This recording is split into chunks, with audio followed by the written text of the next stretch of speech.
I am about to start reading Play Nice by Rachel Harrison. This book just came out and I honestly am so obsessed with the cover, and that's why I bought it, because I think the cover is just so beautiful. Look at it.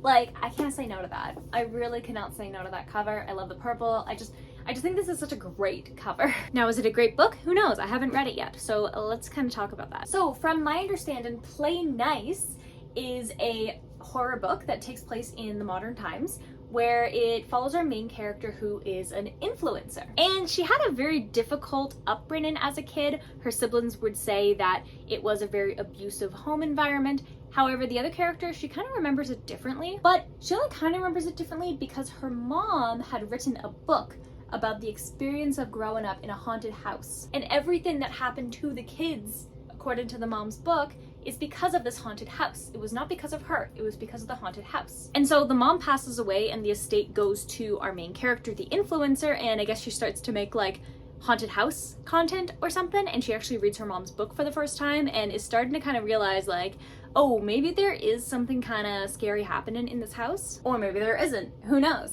And that's pretty much all I know. So I think that it's interesting because I haven't really read, I mean, to be fair, like I'm still a horror newbie. I've only really started reading horror this year. And I have never really read like a modern day horror story. So like, I'm curious about how the author is going to go and like showcase this influencer and how she is going to, I don't know, capture maybe the paranormal activity that's happening.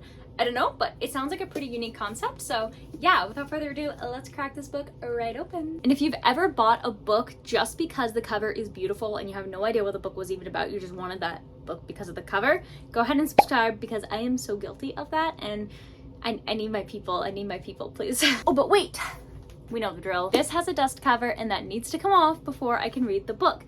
So I think the cover needs to have purple underneath. Like, there's no way it doesn't have purple. So I'm gonna say it's going to be a purple book with a black spine and then the book of the month September logo. So let's find out. The great reveal. Oh, red, okay.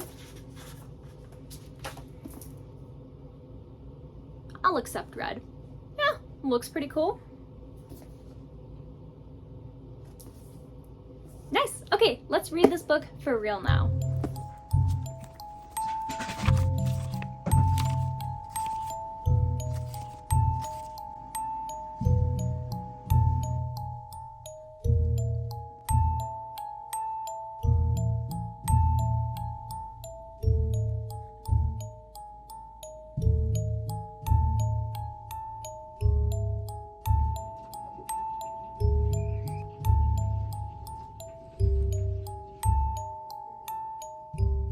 So I'm a little bit more than 100 pages, as well as just pretty much halfway through Play Nice, and here are my thoughts so far. I am having a good time with this book. I honestly can't stop turning the pages.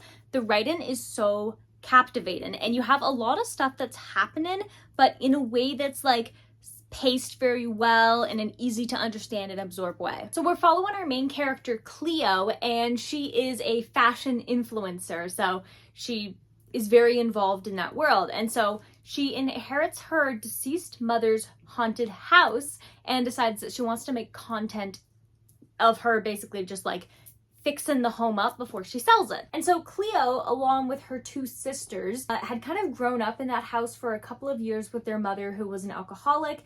And although Clio doesn't remember, her sisters have told her many, many times about the really horrible and abusive stuff that happened to them in that home. The mother, however, claims that it was because of the demon in the house. At the time she was very young, Clio, she doesn't remember any of this, like zero memory, which to me is a bit suspicious because I'm like, did somebody erase her memory perhaps? And so she's really just basing it on like what people have told her, but she also doesn't want to believe that her mom was like losing her mind, even though like it seems to be the case. And so when her mother passes away, she obviously has very conflicting feelings about it, because none of the family, like none of the siblings, none of that had talked to the mom in like many, many, many years, like no contact, that kind of stuff. But she still like has very conflicting feelings because like that's her mom, and like although she doesn't remember what happened, she's just basing it off of what other people have told her, and she's like, but did that actually happen? I'm not sure. And now she feels just kind of all sorts of like you know, confused. And so we get to see kind of her family dynamic with this like dysfunctional family. Her dad has remarried according to the mom's book. So this is another thing as well. The mom had published a book about the haunting of that house, and it was somewhat popular. And so, you know, that's kind of a thing. And in that book, the characters had basically like promised to never read that book. But now Clio has kind of come across half of it, only half of it, in the home that she is now basically flipping and getting ready to put on the market. And she finds like all these notes that her mom had left for her, kind of explaining like the real story versus like what she kind of, you know, added a bit of a creative flair to. And it's pretty cool because you are following different kinds of stories. You're following the story of the book, which is cleverly weaved throughout this book. And then you're following Clio's story as she's fixing the home, experiencing some pretty spooky stuff, and also just kind of, you know, talking with her family, and they're all kind of mourning in like their own ways, but also they're not really mourning at the same time. Like it's very complicated. And so I really like it. I have some theories of my own. I do think that the house actually is haunted. Like, I do think there is a demon in the house. There's a lot of really creepy stuff that keeps happening in that house. And my theory is actually the demon is the boy who like lived next door, who's interested in Clio. And I think that because he seems to know her, but she doesn't remember him. But then there's also like the whole Clio doesn't remember anything. And I think maybe she got possessed by this demon at one point. I'm not sure, but that would make sense why her family like kind of freaks out at any mention of like demons and all of that, like her dad, her siblings. And it kind of seems like they're like that because it's like, oh yeah, like, you know, the mom blamed everything on this, but what if it was because Clio was actually like possessed because she kept on talking about like this creature in her closet? Creepy. So yeah, I guess we will see. I'm having such a good time with this book though. I really like it. I love the tension. I love the eerie aspects. I love just like the different characters throughout the book. I like that it's like a modern day setting for a haunted house. Like, that's really fun. That's pretty unique, at least from like the horror books that I've read, and I am still a horror newbie, so perhaps there's other books like this out there as well. But it really grips you. So I'm having a really great time with this book. It's very short. I don't want to put it down. I'm sad. I don't want to finish it, but I also do because I need to know what happens. So I am going to continue to read this book, and I will update you when I finish it. So I will see you then with my final thoughts.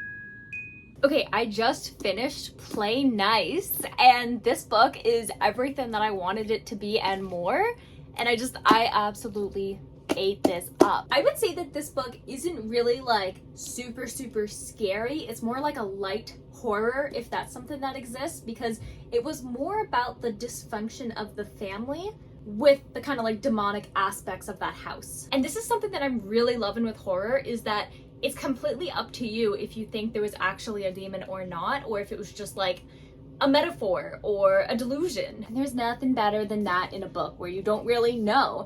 And I like that the ending isn't what you think it's going to be. Like, that is the ending that the author had chose, and I think that it was good. I think it was a great way to end this book. I also really loved just the three different sisters and how just like blatantly different they are from one another, and how their trauma kind of like surfaces and presents itself in all of these characters, as well as like the dad and the stepmom and like the aunt, like all of these characters and how it all just kind of shows itself. I think it's just so well done. And the whole aspect about the trauma and grief, this book does a wonderful job, because like when somebody who you have a complicated relationship with passes away, this whole book explores like kind of reopening old wounds and kind of discovering stuff, and really just deciding like, do you really want to change your perspective on something that you've always believed is true? And it does it in so many different ways. It's so clever, it's so smart, it's it's so well written, just so well done,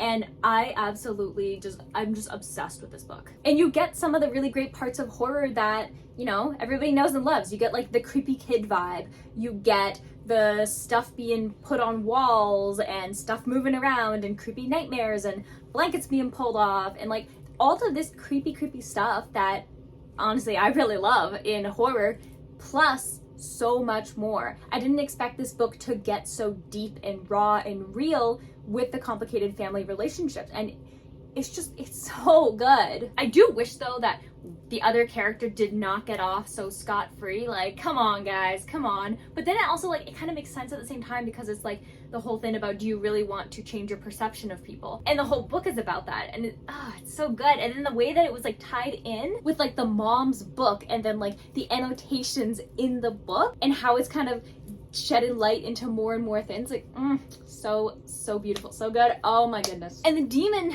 or if you want to see it as a demon, but we're in this case, let's see it as a demon. The demon itself is very playful and silly, but also just like, it's like bored, and it likes to cause people harm and pain and suffering. And when you look at it in the sense of maybe not a demon, you could look at it in the way of being a metaphor for like childhood trauma, and like how everything that happens in that house is opening up all these like deep wounds that the characters have been trying to move on from, run away from, heal from, all of that. And it really just festers in that way. And so is it festering in the way that this is just bringing up like the horrific things that happened to them as kids, or is it actually a demon? And personally, I think it could be both. I don't know what to think, and I like that. I really like this book. I feel like I haven't read a book that's made me this like, yes, you know, in like so long, that I'm just like so hyped up, because this book is just so fun, and I just really like it. And it's so well written. I feel like I've said that, like the pace, and like I devoured this book in like 24 hours. It was so good. And it didn't give me nightmares, which is also good. And like, I just think that the characters themselves, I mean, some of them are kind of unlikable, to be honest. But like, you still kind of root for them. And I really liked how different our main character Clio was, because she's manipulative and she uses people, and you see the way that she thinks and the way that she behaves, but there's something about her, like how she craves chaos and attention and like all of this stuff, that I was like, I'm interested to know where this goes. Like I don't know why I liked her character so much, but I actually really liked her character. And I can see her character being very off-putting for a lot of people, because she's not like a great person because she uses all these people, but she also has like her reasons, and you understand her, and like she's not a bad person either. She's just somebody who does what she can to get what she wants, and she's kind of like Evelyn Hugo in that way, which I feel like I just can't talk about books without mentioning Evelyn Hugo, because I love. So yeah, absolutely phenomenal book. This one is getting a place on my shelf. So today we are going to be awarding Play Nice a total of 5 stars. Which, I mean, I guess I kind of spoiled it being like, oh, it's gonna go on my shelf, because we know only my favorite books go on that shelf. And this, my friends, is one of my favorite horror books. It's just so good. I couldn't put it down. It's so good. You should read it. It's also kind of funny at times too, and the way that it really shows you grief and addiction and the complications of just being a human with a lot of stuff that happens to you, and also just shines a light on like the influencer reality as well. And I think I did expect a bit more of her going on camera being like, hey guys, like I'm gonna be doing this kind of like revamping of the house. It isn't really like that, but it's still really good in the way that it's done, and I could not recommend this book more. This book just gripped me from the first page, took me on a whirlwind of a journey, and I don't know if light horror is a thing, but this is what I would call like a light horror, because it's not going to give me nightmares. It was certainly very creepy, and the creepy moments were done very well, and like the tension. And I think it's a good contrast, because Cleo's character is pretty much like, hey there, hi demon, how's it going? Like, she's a bit nonchalant, but then there's like a lot of creepy things like going up in the attic, and a lot of the stuff in the book where it talks about like the mom's experience with the demon and all of this stuff, and it's like, that is really creepy. And like, there's nothing creepier than like a creepy kid saying creepy kid things. So yeah, very fun read. Go ahead and add this to your list, my friends. Stamp of approval. So the next book that I'm going to be reading is Stephanie Garber's newest book, Alchemy of Secrets. This is her first adult book, and it's dark academia, it's magic-y, it's going to be a vibe. So yeah, look at that. Beautiful. This is what I'm going to read next. So if you're interested in watching me read Alchemy of Secrets or any other book that happens to be on my never-ending TBR, go ahead and subscribe if you haven't already. And with that, I'm going to wish you warm wishes and fish kisses, and I'll see you in the next video. Bye!